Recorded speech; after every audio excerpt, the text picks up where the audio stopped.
Guys, what is up? Welcome to Skirt Garage. My name is Connor. I'm happy to have you guys here on the channel.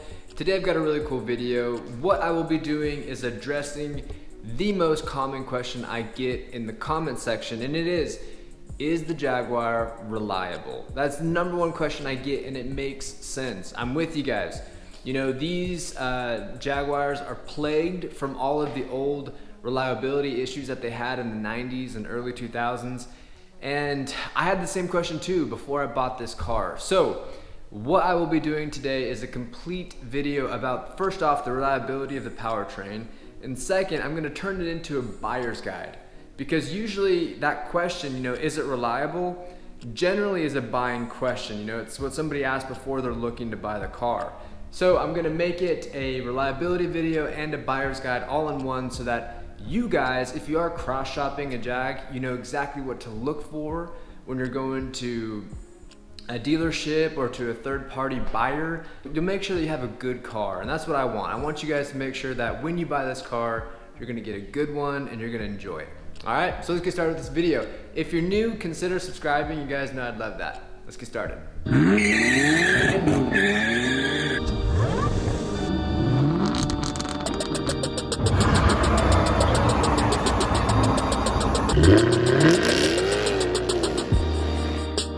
The next question I want to address is why I feel like I'm somewhat of a credible source. There's two reasons. One, you can see it right behind me. I own the car. I've owned it for about 6 months. Two, the most important reason why I think I'm somewhat credible is before I bought this car, I got on the forums. And if you guys are considering owning a Jaguar or you have one, you need to be a member on the Jaguar forums. You can learn so much stuff from those guys. They're so smart. They put up DIYs. They've owned the car longer. They've had more miles, more butt seat time in the car. You know, they know them. And so I joined that about 3 months before buying my car, and my goal was to read every single thread on there. And it goes like this. You know, each page has 50 threads, 50 topics that you can look at that a certain member has posted. This is gonna sound extremely nerdy because it is, but I went through and I read every single page, all 175 of the 50 threads. That's, I mean, my math isn't great, but that's around 800 threads that I read before buying this car. That took me well over 3 weeks and a lot of caffeine to do. And what I did is I made a spreadsheet and I went down the list with anything that could go wrong with the car. I wanted to know ahead of time. So before I bought my car, I knew exactly what to look at, when it would happen, when I should start changing some things on it, what I should be looking out for, some common signs. And that is what I'm gonna be giving back to you guys now, because somebody already spent a long time doing it. So I wanna give you guys that knowledge, so when you buy your Jaguar F-Type, you know exactly what to look for. There's no hidden secrets, all right? That's the whole goal, and that's why I think I'm somewhat credible to tell you guys. And I'm not perfect. You'll probably find some stuff on here or find some stuff on the forums, or you guys might be Jaguar owners. You can tell me some stuff that I'm leaving out. That's completely fine. I'm not perfect, but I do think I can help you guys when deciding to buy this car. I have two acknowledgements. One, this is a sports car. You know, with this day and age, a lot of people expect sports cars to be just as economical as Priuses, but that's just not the case. You know, I have to say it that I don't think anybody here would buy fancy dress shoes and then immediately go play basketball in them for 12 hours. You know, nobody does that.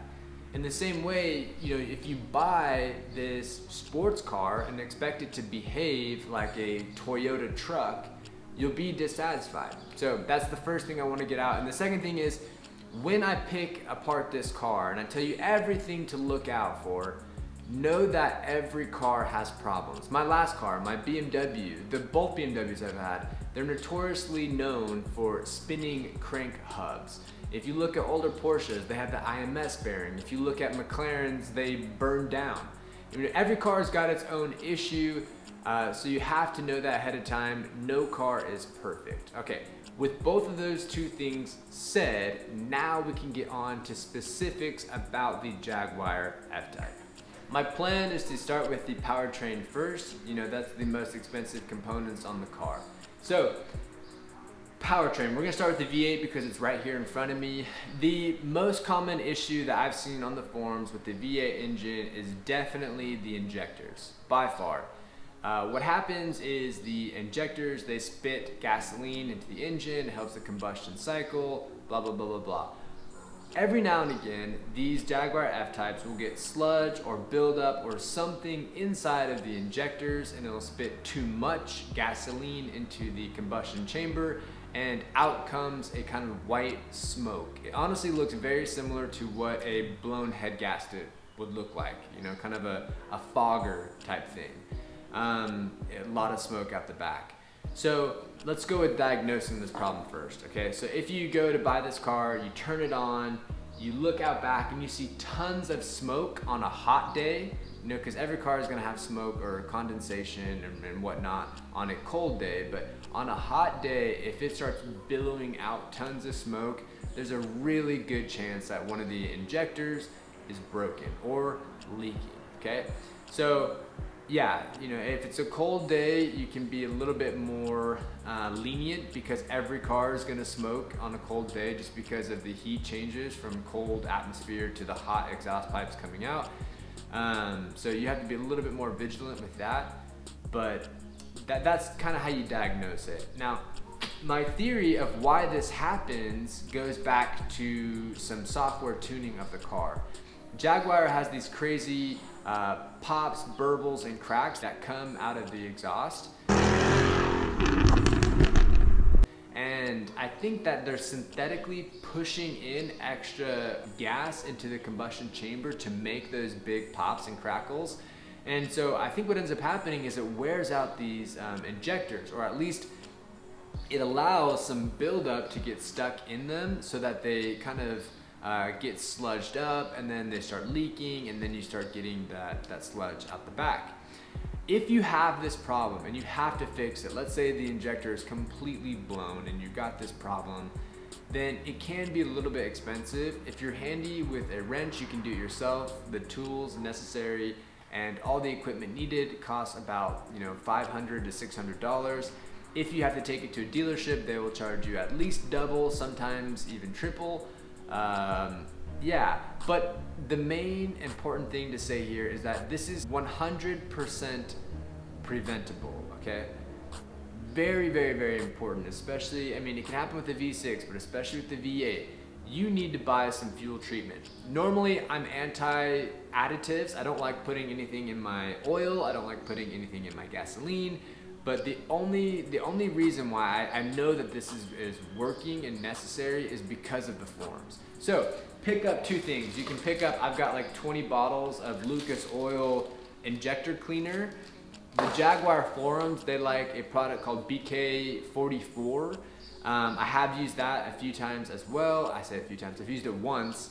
And so what you have to do is, as you drive this car, to prevent it, you need to put an injector cleaner inside of an empty gas tank and then fill your gas in on top of it to have it mix inside of the gas tank. You need to do that once every 4 to 5 months. Some people recommend once every 3 months. Some people recommend twice a year. I like to do it every 4 months. It's kind of splits the difference. What that will do is it'll clean out your injectors. It'll make sure that this problem never happens to begin with. It'll save you a lot of time and headache. I definitely recommend that you do that, okay?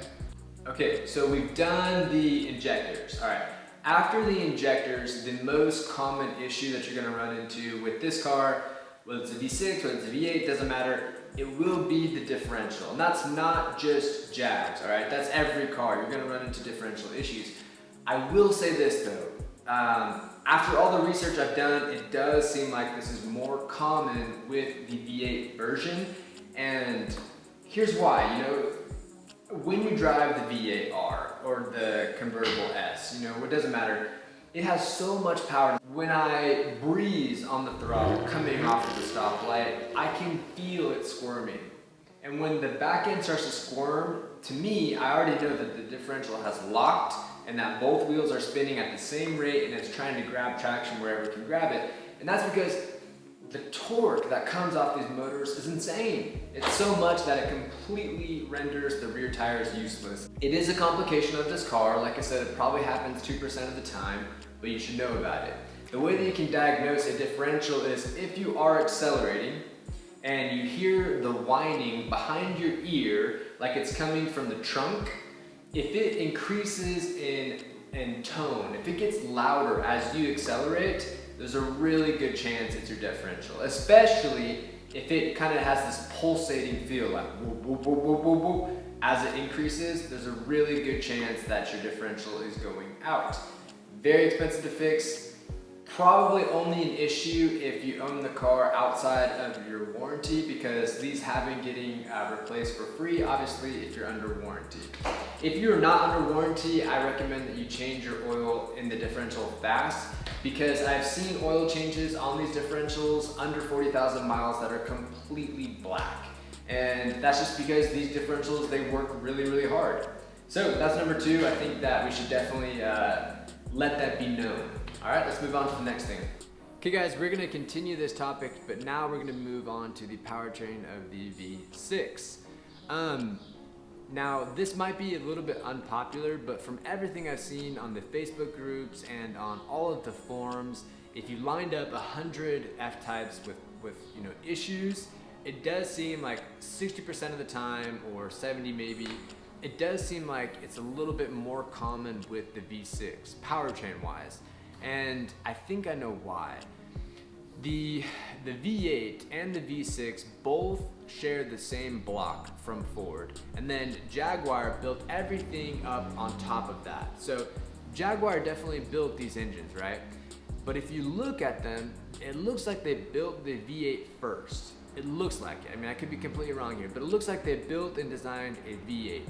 And then they looked and said, okay, how can we turn this block into a V6? And so they took it and they kind of reverse engineered a V6 out of the V8. The packaging just looks different, looks interesting to say the least.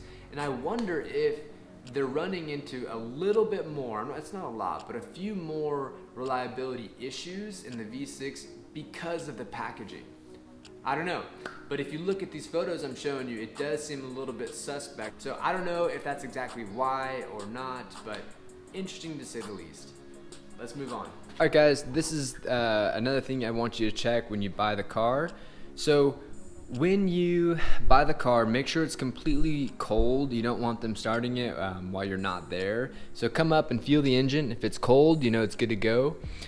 So what you're gonna have them do is you're gonna have them turn the car on, and you're gonna listen for something that's called a supercharger coupler or a torsion isolator. It goes by 2 different names. It's within the supercharger itself.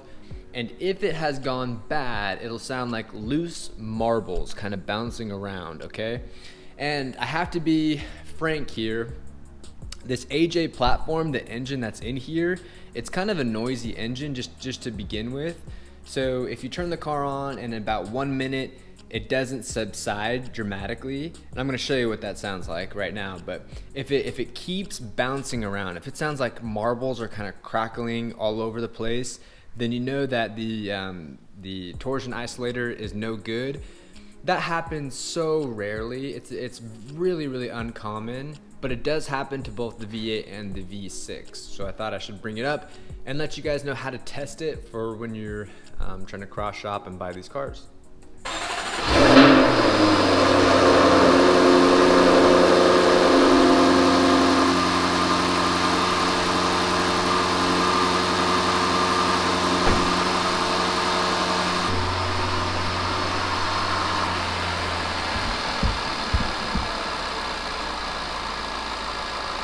Okay guys, I can't recreate this noise because I don't have this issue, but when you're driving the car, definitely make sure that you turn the exhaust button on and off, and have the door open and listen, because there's an exhaust actuator that can go bad on these cars.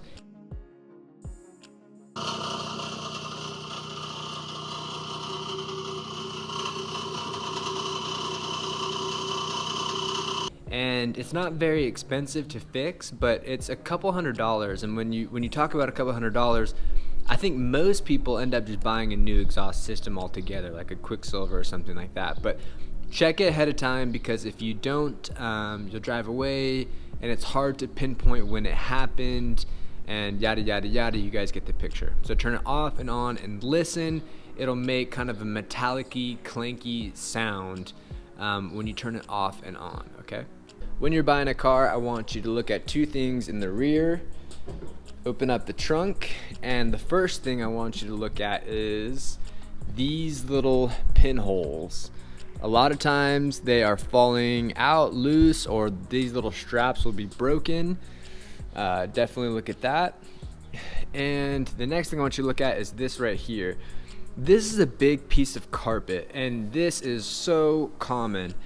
It'll sag when it gets hot outside, and then, you know, kind of get cold right after. And so all that happens is that the glue inside of that just gets weak. And I purposefully not fixed it so I can show you guys, because honestly this would take 2 minutes. All you have to do is reflect this back, throw some glue in there, and then put a heavy book on it, and it's done. So I'm gonna do that right now. I'll do that today, honestly. Yeah, while we're back here, I guess one more thing to note. Where is it? Okay, right here. So if you look at this weather stripping, and all you guys who own Jaguar F-Types right now are gonna think, oh wow, I should go check this. If you look at the weather stripping right here, every now and again, because of the way that this car is designed with these great hips, water will seep into this, and it can actually remove the lining. So right now mine doesn't do it, but when I bought the car, I noticed some kind of fluttering at around 70 miles an hour behind my head, and I went back here and I found that this was kind of loose, and so I glued it back down to the body, and now it doesn't do that anymore. So come out here, run your finger along it, see how I can kind of peel that back just barely. Run your finger along this and see if it's completely separated, because it's not that big of a deal. Again, it takes 5 minutes, you know, to fix these little things like this. But if you're buying it from somebody, these are leverage points, you know, to get a little bit more off the car, to have them fix it before you drive it away. You know, very important stuff, all right? So there you go. All right, I'm gonna have you check a couple more things. One is the way that this hood right here lines up.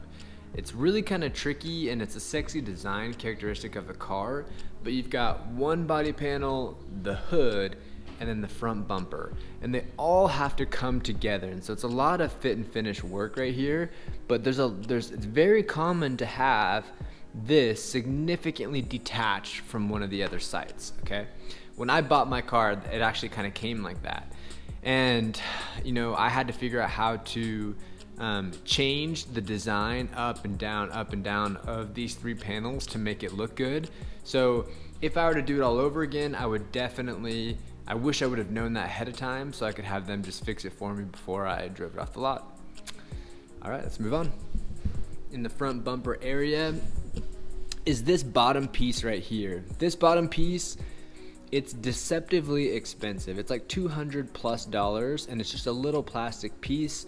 This gets hurt all the time, and I wanted to replace it immediately, and then I found out it was $250, and I realized that no one can tell besides me, so it's probably better that I just didn't replace it. But anyways, that's expensive. If that's the only flaw in the car when you go to buy it, say, hey, can you throw a new one of those in there for me? And they'll probably will.